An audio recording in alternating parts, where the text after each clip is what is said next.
ఓం నమో వెంకటేశాయ. జ్యోతిష రత్నాకరం ఛానల్కి స్వాగతం. ఈ వీడియోలో ఒక జాతకంలో 7th హౌస్లో ఉన్నటువంటి ప్లానెట్స్ నుంచి మ్యారేజ్కి సంబంధించినటువంటి రిజల్ట్స్ని ఏ విధంగా చూడాల్సి ఉంటుంది. అయితే మ్యారేజ్కి సంబంధించినటువంటి హౌసెస్ ఇంకా చాలా ఉన్నప్పటికీ కూడా 7th హౌస్ ప్రధానంగా ఏ విధమైనటువంటి పాత్రను పోషిస్తుంది మ్యారిటల్ అనాలిసిస్ చేసేటప్పుడు అనేది మనము పరాశర అలాగే జెమిని పద్ధతి రెండిట్లోనూ మనం డిస్కస్ చేద్దాము. అయితే marital compatibility, marital happiness, marital problems వీటికి సంబంధించి చాలా వీడియోస్ చేయడం జరిగింది. అయితే ప్రతి వీడియోలో కూడా ఏదో కొత్త పాయింట్ చెప్పాలి, ఒక కాంబినేషన్ని సజెస్ట్ చేసి ఇటువంటి కాంబినేషన్లో ఉన్నప్పుడు ఇటువంటి రిజల్ట్స్ ఉంటాయని చెప్పడానికి ప్రయత్నిస్తూ ఉంటాను. ఎందుకంటే ఈ రోజుల్లో ఎక్కువగా యాస్ట్రాలజికల్ కన్సల్టేషన్ గురించి ఇంట్రెస్ట్ చూపించేటువంటి టాపిక్లో ఒకటి మ్యారిటల్ కంపాటబిలిటీ. అయితే చాలామంది ఈ రోజుల్లో ఈ అవేర్నెస్ పెరగడము, అంటే జ్యోతిషం మీద అవేర్నెస్ పెరగడము యూట్యూబ్ ద్వారా కావచ్చు, ఇతర సోర్సెస్ నుంచి కావచ్చు, దానివలన ప్రతి వాళ్ళు కూడా కొంత సెల్ఫ్ స్టడీ అనేది చేసుకుంటున్నారు. సొంతంగా నేర్చుకుని కొంతవరకు ప్రిడిక్ట్ చేయగలగడము ఇటువంటివి చేస్తున్నారు. ఇది చాలా మంచి ఇంప్రూవ్మెంట్, ఇది ఒక సైన్. అయితే చాలామంది చేసేటువంటి ఒక పొరపాటు, ఒక మిస్టేక్, ఒక విషయాన్ని మర్చిపోవడం ఏంటి అంటే జెమిని పద్ధతిలో చూడకపోవడం. అయితే జెమిని పద్ధతిలో ఎలా చూడాలి, కొన్ని హింట్స్, టిప్స్, కొన్ని సింపుల్ పాయింట్స్ అనేది ఎక్స్ప్లెయిన్ చేయడానికి ట్రై చేస్తాను. అయితే ప్రధానంగా 7th హౌస్ అనేది ఈరోజు ఒక పాయింట్గా తీసుకుని 7th హౌస్లో ఉన్న ప్లానెట్స్ అలాగే 7th లార్డ్ వీళ్ళు మ్యారిటల్ రిజల్ట్స్ని ఏ విధంగా కంట్రోల్ చేస్తారు అనేది మనం డిస్కస్ చేద్దాము. మ్యారేజ్కి సంబంధించిన ఫలితాల్లో అనాలిసిస్ అనేది చేయాల్సినప్పుడు మొట్టమొదటిగా చూసేది 7th హౌస్. 7th హౌస్ అనేది స్పౌస్ని రిప్రజెంట్ చేస్తుంది. లైఫ్ పార్ట్నర్ రిప్రజెంట్ చేసేటువంటి హౌస్ 7th హౌస్. ఇటువంటి 7th హౌస్లో కనుక బెనిఫిక్ ప్లానెట్స్ ఉంటే సాధారణంగా మ్యారిటల్ హ్యాపీనెస్ ఉంటుంది, లేదా మ్యాలిఫిక్ ప్లానెట్స్ ఉంటే మ్యారిటల్ లైఫ్ కొంత ట్రబుల్సమ్గా ఉంటుంది అనేది ఒక జనరల్ సూత్రము. అయితే ఈ సూత్రాన్ని మనం డైరెక్ట్గా అప్లై చేయడం వల్ల మనకి ఒక్కొక్కసారి అంత క్లారిటీ అనేది రాకపోవచ్చు. ఎందుకంటే 7th హౌస్లో మ్యాలిఫిక్స్ ఉన్న ప్రాబ్లం లేకుండా హ్యాపీ మ్యారీడ్ లైఫ్ లీడ్ చేయొచ్చు. అలాగే 7th హౌస్లో బెనిఫిట్స్ ఉన్నప్పుడు కూడా మ్యారిటల్ లైఫ్ ప్రాబ్లంలోకి వెళ్ళచ్చు. అయితే పరాశరంలో మనం ఎలా అయితే హౌస్ని చూసి హౌస్లో ఉన్నటువంటి ప్లానెట్స్ని చూసి అనలైజ్ చేస్తామో, అదేవిధంగా జెమినిలో కూడా దారపాదం నుంచి, ఉపపాద లగ్నం నుంచి, దారకారక నవాంశ నుంచి ఫలితాన్ని చూడాల్సి ఉంటుంది. ఇవేంటి అనేది కూడా నేను చెప్పే ప్రయత్నం చేస్తాను. మొట్టమొదటిగా పరాశర సిస్టంలోకి వచ్చినట్టయితే 7th హౌస్లో ఉన్నటువంటి ప్లానెట్స్ మ్యారిటల్ రిజల్ట్స్ని సూచిస్తాయి. ఇక సాధారణంగా 7th హౌస్లో బెనిఫిక్ ప్లానెట్స్ మ్యారిటల్ బాండింగ్ని, ఇద్దరి మధ్య ఒక ఆకర్షణ, బంధము అనేది పెంచడానికి హెల్ప్ చేస్తాయి. మ్యాలిఫిక్ ప్లానెట్స్ అనేది కొంత స్ట్రగుల్ అనేది క్రియేట్ చేస్తాయి. ఒక్కొక్క ప్లానెట్ వైజ్ మనం చూసుకుంటూ వచ్చినట్టయితే 7th హౌస్లో కనుక చంద్రుడు ఉన్నట్టయితే ఆ చంద్రుడి యొక్క దృష్టి లగ్నం మీద కూడా పడుతుంది. కాబట్టి అటువంటి వ్యక్తులు ముందు చాలా ఎమోషనల్ వ్యక్తులుగా ఉంటారు. అలాగే వారికి లభించేటువంటి పార్ట్నర్ కూడా చాలా ఎమోషనల్ పార్ట్నర్ అయి ఉంటారు. ఆ అబ్బాయి విషయంలో కావచ్చు, అమ్మాయి విషయంలో కావచ్చు. ఇది చాలా మంచి సంకేతం. అయితే చంద్రుడు కనుక వీక్గా ఉండి పాజిటివ్గా కనుక ఉన్నట్టయితే ఇద్దరి మధ్యలో కొంత అండర్స్టాండింగ్కి టైం పట్టేటువంటి అవకాశం ఉంటుంది. అలాగే చంద్రుడు కనుక నెగిటివ్గా ఉన్నట్టయితే 6th లార్డ్ అయిన చంద్రుడు 7th హౌస్లో ఉండడము, లేదా 7th లార్డ్ అయినటువంటి చంద్రుడు 6th హౌస్లో ఉండడము, మకర లగ్నానికి ఉదాహరణ తీసుకుంటే చంద్రుడు 7th లార్డ్ అవుతాడు. ఇటువంటి చంద్రుడు కనుక 6th house, 8th house, 12th హౌస్లో ఉన్నట్టయితే మ్యారిటల్ డిస్కంఫర్ట్ అనేది ఇస్తాడు. అంటే వైవాహిక జీవితంలో ఒక అసంతృప్తి, ఏదో ఒక రకమైనటువంటి ఘర్షణ వైఖరి ఇవి ఉండేటువంటి అవకాశం ఉంటుంది. అలాగే చంద్రుడు ఎప్పుడు కూడా పూర్ణచంద్రుడు అయి ఉండడము లేదా వృద్ధి చంద్రుడు అయి ఉండడం అనేది చంద్రబలానికి సంకేతము. శుక్లపక్షంలో అష్టం నుంచి మళ్ళీ కృష్ణపక్షంలో అష్టం వరకు బలం ఎక్కువగా ఉంటుంది అనేది ఒక సూత్రము. ఆ తర్వాత నుంచి చంద్రుడి యొక్క బలం తగ్గుతుంది. కాబట్టి ఎప్పుడైతే చంద్ర బలం తగ్గుతుందో కొంత నెగిటివిటీ అనేది ఉండడానికి అవకాశం ఉంటుంది. ఎందుకంటే చంద్రుడు మనకారకుడు, మైండ్ మీద చంద్రుడి యొక్క ఇంపాక్ట్ ఉంటుంది.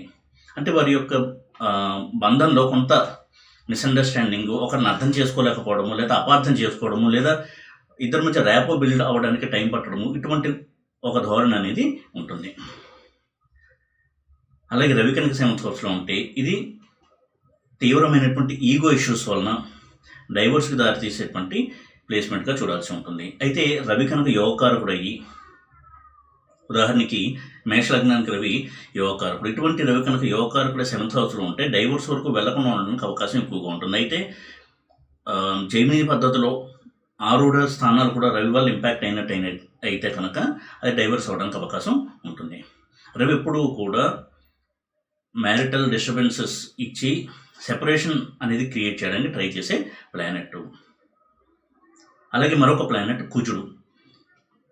కుజుడు అనగానే చాలామందికి పరిచయమైనటువంటి ఒక అంశము కుజదోషము. రవి గురించి ఎవరు భయపడరు, కానీ కుజుడు గురించి చాలా భయపడతారు. కుజదోషం ఉందా చార్ట్లో, కుజుడు మ్యారిటల్ హౌసెస్లో ఉన్నాడా, ముఖ్యంగా 2nd house, 7th house, 8th house, 12th house, 4th house, వీటిలో కుజుడు ఉంటే కుజదోషం ఉంది, దీనివల్ల మ్యారిటల్ ప్రాబ్లమ్స్ ఉంటాయి అని భయపడుతుంటారు. కానీ కుజదోషం వల్ల సెపరేషన్ అనేది జరగదు. కుజుడి కంటే చాలా అయినటువంటి ప్లానెట్ రవి. కుజుడు ఎప్పుడు కూడా 7th హౌస్లో ఉంటే ఘర్షణని తీసుకొస్తాడు.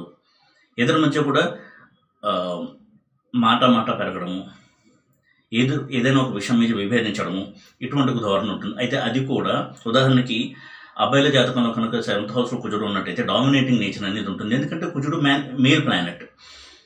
అమ్మాయిల కనుక 7th హౌస్లో కుజుడు ఉన్నట్టయితే వారి యొక్క భర్త నుంచి వీరికి డామినేషన్ అనేది ఉంటుంది. కాబట్టి ఇక్కడ ఘర్షణ కూడా డామినేషన్ నుంచి ట్రిగర్ అయ్యేటువంటి ఘర్షణ. అంటే ఉదాహరణకి అమ్మాయి కనుక 7th హౌస్లో కుజుడు ఉన్నప్పుడు భర్త చాలా డామినేటింగ్ నేచర్తో ఉన్నప్పుడు ఆ డామినేషన్ తట్టుకోలేక ఒక ఆర్గ్యుమెంట్ స్టార్ట్ అవ్వడము, ఈ విధంగా కొంత ఘర్షణ అనేది ట్రిగర్ అవుతూ ఉంటుంది.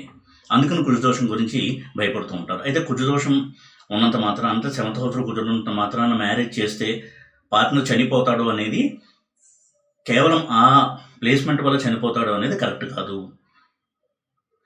మ్యారేజ్ అయిన తర్వాత చనిపోవడానికి ఇంకా వేరే కాంబినేషన్స్ ఉంటాయి. అలాగే అటువంటి అంతర్దశ నడుస్తున్నప్పుడు మాత్రమే ఆ ఈవెంట్ అనేది జరుగుతుంది తప్ప కేవలం కుజుడు 7th హౌస్లో ఉన్నంత మాత్రాన మ్యారేజ్ అవగానే చనిపోతున్నాడు అనేది కరెక్ట్ కాదు. అదేవిధంగా ఒక జాతకంలో ఏ విధమైనటువంటి మ్యారిటల్ డిస్టర్బెన్స్ ఉన్నా, ఒక దోషం ఉన్నా, ఆ దోషం మ్యారేజ్ అయిన తర్వాత యాక్టివేట్ అవుతుంది. చాలామంది ఫలానా దోషం ఉంది కాబట్టి, కుజ దోషం ఉంది కాబట్టి కుంభ వివాహం చేసేద్దాము, లేదా అట్టి చెట్టుకు పెళ్లి చేసేస్తే దోషం పోతుంది, తర్వాత మ్యారేజ్ చేసుకోవచ్చు అనేటువంటి ఒక అభిప్రాయంతో ఉంటారు. ఎప్పుడు కూడా దోషం అనేది మ్యారేజ్ అయిన తర్వాత యాక్టివేట్ అవుతుంది. ఇవేవి కూడా ప్రూవ్ కాలేదు రెమెడీస్గా. ఈ కుంభ వివాహం ఇలాంటివి ప్రూవ్ కాలేదు. అలాగే అట్టి చెట్టుకు పెళ్లి చేయడం ఇవన్నీ కూడా ప్రూవ్ కాలేదు. ఇవంతా ఒక భ్రమ మాత్రమే. ఎప్పుడు కూడా ఒక హౌస్లో ఒక దోషం ఉంది అంటే ఆ మహాదశ రన్ అవుతూ ఉండాలి. మ్యారేజ్ అయిన తర్వాత అది యాక్టివేట్ అవుతుంది. అప్పుడు ఏమైనా రెమెడీస్ చేసుకున్నట్టయితే పరిస్థితుల్లో మార్పు రావడానికి అవకాశం ఉంటుంది. కాబట్టి కుజదోషం విషయంలో అనవసరంగా భయపడి కొన్ని చార్ట్స్ కూడా రిజెక్ట్ చేయడం కూడా జరుగుతూ ఉంటుంది. కేవలం 7th హౌస్లో కుజుడు ఉండడము, 8th హౌస్లో కుజుడు ఉండడం అనేటువంటి రీజన్ వలన. కానీ అటువంటి ప్లేస్మెంట్ ఉన్నా కానీ మ్యారిటల్ లైఫ్ బాగుండడానికి ఆస్కారం ఎక్కువగా ఉంటుంది. కాబట్టి కేవలం కుజుడు ప్లేస్మెంట్ మీద డెసిషన్ తీసుకోవడం మంచిది కాదు. అలాగే బుధుడు విషయానికి వచ్చినట్టయితే బుధుడు కూడా చాలా చాలా డిస్టర్బెన్సెస్ తీసుకొచ్చేటువంటి ప్లానెట్ మ్యారిటల్ లైఫ్లో. 7th హౌస్లో బుధుడు కనుక నెగిటివ్గా ఉన్నట్టయితే మల్టిపుల్ మ్యారేజెస్, 3, 4 ఇటువంటి ఒక సినారియో, అంటే 3 పెళ్ళిళ్ళు 4 పెళ్ళిళ్ళు చేసుకోవడం, ఇటువంటిని కూడా ఇస్తాడు బుధుడు అటువంటి కాంబినేషన్లో ఉన్నట్టయితే. ఉదాహరణకి రవి బుధుడు 7th హౌస్లో ఉండి బుధుడు వక్రించడము, బుధుడు 6th లార్డే 7th హౌస్లో ఉండడం, 8th లార్డే 7th హౌస్లో ఉండడం, 12th లార్డే 7th హౌస్లో ఉండడం, వక్రించి ఉండడం లేదా నీచలో ఉండడం, ఇటువంటి సందర్భాల్లో బుధుడు మల్టిపుల్ మ్యారేజెస్కి ఆస్కారం కలిగిస్తాడు. అలాగే 7th లార్డ్ కూడా చాలా పాడై ఉండాలి. ఏ ప్లానెట్ 7th హౌస్లో ఉన్నా 7th లార్డ్ కూడా బాగా అఫెక్ట్ అయినప్పుడు మ్యారిటల్ డిస్టర్బెన్సెస్ అనేవి చాలా ఎక్కువగా ఉంటాయి. అలాగే గురువు విషయంలో కూడా గురువు కూడా మిగతా ప్లానెట్స్ లాగే ఇటువంటి సమస్యలు ఇచ్చే విషయంలో అతీతుడు కాదు.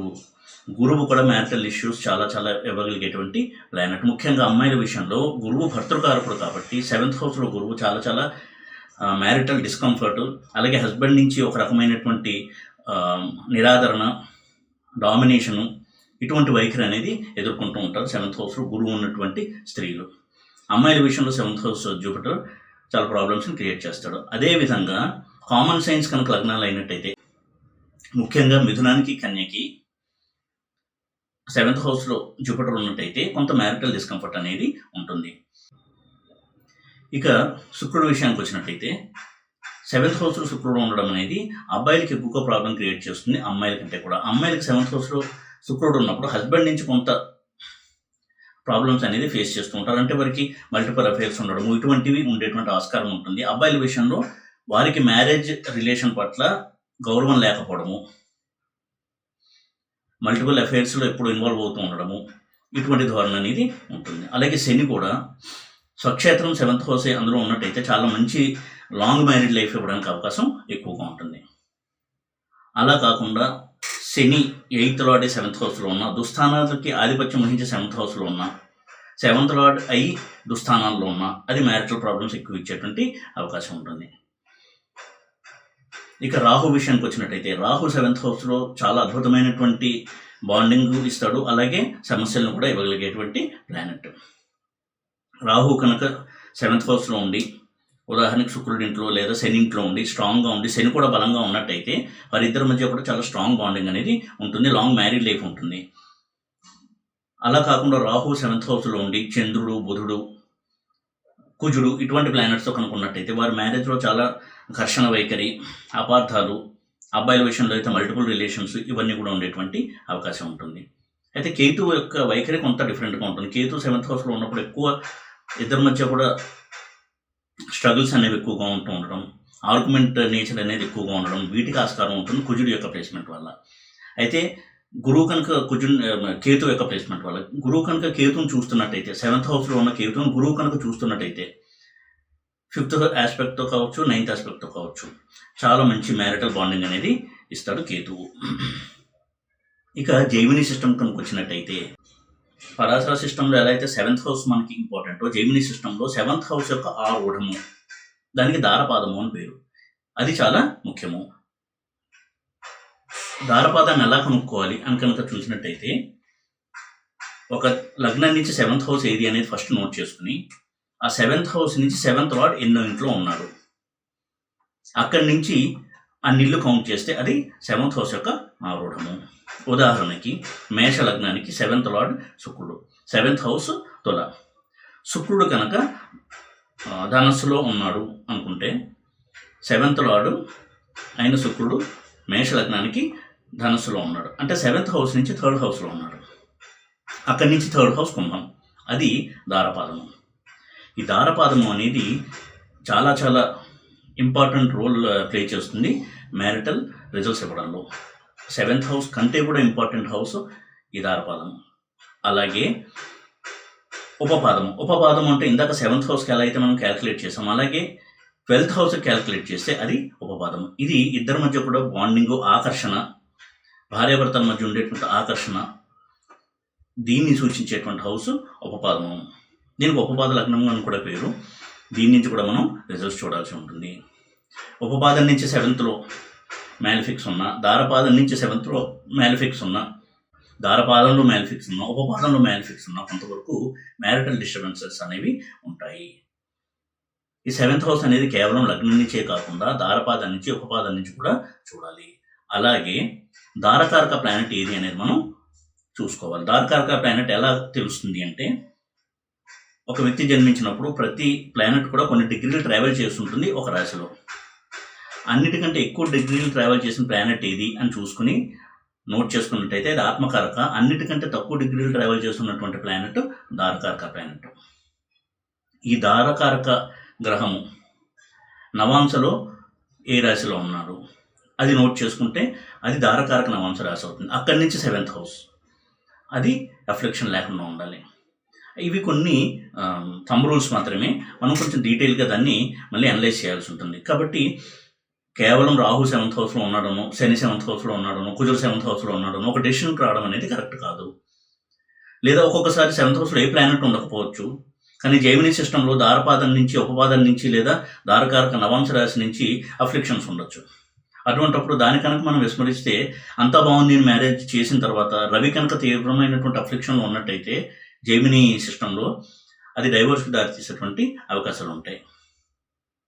ఎందుకంటే మ్యారేజ్ అనేది చాలా చాలా ఇంపార్టెంట్ ఈవెంట్ కాబట్టి అది చాలామందికి ఒక రకమైనటువంటి ఇంపాక్ట్ని కలిగిస్తుంది. ఆ మ్యారేజ్లో కనుక ప్రాబ్లం వచ్చినట్టయితే not only wife and husband, అంటే వీరిద్దరికే కాకుండా వారి ఫ్యామిలీ మెంబర్స్ కూడా చాలా సఫర్ అవుతారు. కాబట్టి డైవోర్స్ వంటి వాటి వల్ల కేవలం చిన్న చిన్న సూత్రాలను ఆధారం చేసుకుని కుజదోషమును, ఏడింట రాహువును, ఏడింట శని ఉన్నాడను, లేకపోతే శుక్రకు కుజులు కలిసి ఉన్నారను ఒక డెసిషన్ తీసుకోవడం కరెక్ట్ కాదు. అలాగే 7th హౌస్లో ఏ ప్లానెట్ లేదు, 7th లార్డ్ కూడా స్ట్రాంగ్గానే బాగానే ఉన్నాడు కాబట్టి మ్యారేజ్ బాగుంటుంది అని అనుకోవడం కూడా కరెక్ట్ కాదు. జైమినీ సిస్టంలో చూసి తీరాలి. చాలా విషయాల్లో మ్యారిటల్ కంపాటబిలిటీ చేసిన తర్వాత, పాయింట్ బేస్డ్ సిస్టంలో చాలా పాయింట్స్ వచ్చిన తర్వాత కూడా డైవోర్స్కి వెళ్ళడానికి కారణం జైమినీ సిస్టమ్ని అనలైజ్ చేయకపోవడము. నేను నా ప్రతి వీడియోలో కూడా జైమినీ సిస్టమ్ గురించి కొంతైనా ప్రస్తావన తెస్తూ ఉన్నాను. ఎందుకు అంటే ఇది కూడా చాలా ముఖ్యమైనటువంటి ఒక సిస్టమ్. ఇది పరాశర కంటే భిన్నమైనది కాదు. పరాశరుడు చెప్పిన సూత్రాలకు ఎక్స్టెన్షనే జైమినీ సిస్టమ్. నార్త్ ఇండియాలో జైమినీ సిస్టమ్కి బాగా ఎంకరేజ్మెంట్ ఉంది. అక్కడ అందరూ చూస్తారు జైమినీ సిస్టంలో కూడా. అయితే మన వైపు ఓన్లీ పరాశర చూడడం వల్ల ఇన్ని ప్రాబ్లమ్స్ అనేది మనం ఫేస్ చేస్తున్నాము ప్రెడిక్షన్ చేసేటువంటి టైంలో. పరాశర ఒకటే చేస్తే అది ఇన్కంప్లీట్ అవుతుంది, అది ఓన్లీ 50% అనాలిసిస్ అవుతుంది. అలాగే జైమినీ సిస్టంలో చాలా దశా సిస్టమ్స్ అనేది చెప్పబడింది. మనం ఇప్పుడు వాడుతున్నటువంటి దశా సిస్టమ్కి పేరు వింశోత్తరి దశా సిస్టమ్. ఇది పరాశరుడు ఇచ్చినటువంటి నక్షత్ర బేస్డ్ వింశోత్తరి దశా సిస్టమ్. దీనికి నక్షత్ర బేస్డ్ అని ఎందుకు అన్నారు అంటే, ఒక వ్యక్తి జన్మించినప్పుడు చంద్రుడు ఏ నక్షత్రంలో ఉంటాడో ఆ నక్షత్రాధిపతి యొక్క దశతో జీవితం స్టార్ట్ అవుతుంది కాబట్టి దానికి నక్షత్ర బేస్డ్ వింశోత్తరి దశ అని పేరు ఇవ్వడం జరిగింది. ఇందులో గ్రహాల దశలు చెప్పబడ్డాయి. ప్రతి గ్రహానికి ఫిక్స్డ్ నెంబర్ ఆఫ్ ఇయర్స్, ఎన్ని సంవత్సరాలు మహాదశ ఉంటుంది అని కూడా నిర్దేశించబడింది. కానీ జైమినీ చరదశలో రాశి దశలు ఉంటాయి. మేషదశ, వృషభ దశ ఈ విధంగా ఉంటే దాన్ని క్యాల్కులేట్ చేసే పద్ధతి కూడా చెప్పబడింది. ఇవి చరదశలు, అంటే ప్రతి వారికి మేషదశ ఇన్ని సంవత్సరాలే ఉంటుంది అని చెప్పడానికి లేదు. అతని జాతకంలో కుజుడి యొక్క ప్లేస్మెంట్ లేదా కేతు యొక్క ప్లేస్మెంట్ బట్టి వృశ్చిక దశ ఎన్నాళ్ళు ఉంటుంది, అలాగే మేషదశ ప్లేస్ ఎన్నాళ్ళు ఉంటుంది అనేది కుజుడి యొక్క ప్లేస్మెంట్ నుంచి. ఈ విధంగా మనం గ్రహాల ప్లేస్మెంట్ నుంచి నంబర్ ఆఫ్ ఇయర్స్ ఎన్ని సంవత్సరాలు ఉంటుందని క్యాలిక్యులేట్ చేస్తాం. అయితే ఇది అలవాటు లేకపోవడం వల్ల, ఇది పరిచయం లేకపోవడం వల్ల మనకి కేవలం ఈ గ్రహాల దశలే అలవాటు అవడం వల్ల ఆ జైమినీ అనేది పెద్దగా ఇంట్రెస్టింగ్గా అనిపించదు. కానీ అది చాలా ముఖ్యమైనటువంటి సిస్టమ్. అందులో రాశి దృష్టి అనేది చెప్పబడింది. మూవబుల్ సైన్స్ ఫిక్స్డ్ సైన్స్ని చూసుకుంటాయి, అలాగే కామన్ సైన్స్ని చూసుకుంటాయి. ఉదాహరణకి మేష రాశి సింహరాశి పరస్పరం చూసుకుంటాయి, మేషరాశి వృశ్చిక రాశి పరస్పరం చూసుకుంటాయి, అందులో ఉన్న గ్రహాలు కూడా పరస్పరం చూసుకుంటాయి. ఆ విధమైనటువంటి ఒక సిస్టమ్ని మనం అప్లై చేయనప్పుడు కొన్ని గ్రహ దృష్టిలు మనం మిస్ అవుతున్నాము, అలాగే ఆరూఢాలు మిస్ అవుతున్నాము. ఇవన్నీ అనలైజ్ చేయకపోవడం వల్ల మనకి అనాలిసిస్ అనేది ఇన్కంప్లీట్ అవుతుంది. అయితే ఈ జైమినీ సిస్టంలో చాలా చాలా సూత్రాలు మనకి నెట్లో దొరుకుతాయి. అది చాలా కన్ఫ్యూజింగ్గా ఉంటుంది. అయితే 7 కారకత్వాల మీద బేస్ అయినటువంటి సిస్టమ్ని ఫాలో అవ్వడము అనేది మంచి పద్ధతి. కొంతమంది 8 కారకత్వాలు బేస్ చేసుకుని కూడా జైమినీలో సూత్రాలు చెప్తూ ఉంటారు. అది అంత వ్యాలిడ్గా ఎక్కడ అనిపించదు, అది అంత వ్యాలిడ్ కాదు. 7 కారకత్వాస్ మీద బేస్ అయినటువంటి జైమినీ సిస్టమ్ని ఫాలో అవ్వడం అనేది కరెక్ట్. చాలా బుక్స్ అందుబాటులో ఉంటాయి ఆన్లైన్లో. అలాగే కేఎన్ రావు లాంటి వారి బుక్స్, వారి శిష్యులు రాసినటువంటి ఆర్టికల్స్, వీటిని స్టడీ చేస్తూ ఉండడం వల్ల చాలా మటుకు ఒక క్లారిటీ అనేది వస్తుంది జైమినీలో. కాబట్టి 7th హౌస్ నుంచి ప్లాంటర్ ప్లేస్మెంట్ నుంచి పరాశర సిస్టమ్, అలాగే జైమినీ సిస్టంలో ఏ విధంగా మనం చూడాలి అనేది ఒక అవగాహన తెచ్చుకోవడానికి హెల్ప్ అవుతుందని ఈ వీడియో నేను చేయడం జరిగింది. 7th హౌస్ అనేది కేవలం లగ్నం నుంచే కాకుండా దారపాదం నుంచి, ఉపపాదం నుంచి, దారకారక నవాంశ రాశి నుంచి చూడాల్సి ఉంటుంది. అది మిస్ అయితే మనకి కొన్ని ఒకవేళ ప్రాబ్లమ్స్ కనుక్కున్నట్టయితే అవి మనం విస్మరించినట్టుగా భావించాల్సి ఉంటుంది. కాబట్టి మ్యారేజ్ అయిన తర్వాత ప్రాబ్లమ్స్ రావచ్చు. ఏదేమైనా కానీ 7th house importance Parashara and Gemini సిస్టంలో ఏంటి మ్యారిటల్ పర్స్పెక్టివ్లో, అంటే వైవాహిక సంబంధమైనటువంటి విషయాల్లో సెవెంత్ హౌస్ యొక్క పాత్ర ఏమిటి, పరాశర అలాగే జెమిని పద్ధతుల్లో అనేది కొంత అవగాహన కలిగించడానికి ఈ వీడియో చేయడం జరిగింది. మరింతగా దీని మీద కృషి చేసి అవగాహన పెంచుకుని లోతైన విశ్లేషణ చేస్తే మరింతగా మెరుగైనటువంటి ప్రెడిక్షన్స్ చేయడానికి హెల్ప్ అవుతాయి ఈ 2 సిస్టమ్స్. ఈ వీడియో కనుక మీకు నచ్చినట్టయితే లైక్ చేసి, షేర్ చేసి, సబ్స్క్రైబ్ చేయండి. ఓం నమో వెంకటేశాయ.